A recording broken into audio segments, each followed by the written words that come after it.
Welcome! If you're looking to delete your Discord account, you've come to the right place. Today, I'll guide you through the updated steps on how to do it easily using your Android device. Let's get started.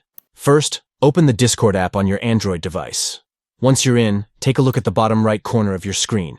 There, you'll see your profile picture. Go ahead and tap on it. Next, you'll be directed to your user profile. Look for the gear icon at the top right corner. This is your gateway to the settings. Tap on that icon to access the settings menu. Now, it's time to navigate to the Account section.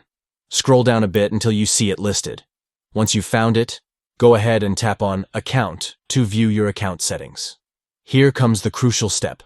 Scroll down and tap on Delete Account. Discord will ask for confirmation to ensure you really want to go through with this. To finalize the deletion, you'll need to enter your password. If you have two-factor authentication enabled, don't forget to input your 2FA code as well. After you've done that, confirm the deletion, and just like that, your Discord account will be on its way to being permanently removed. And there you have it. Simple and straightforward.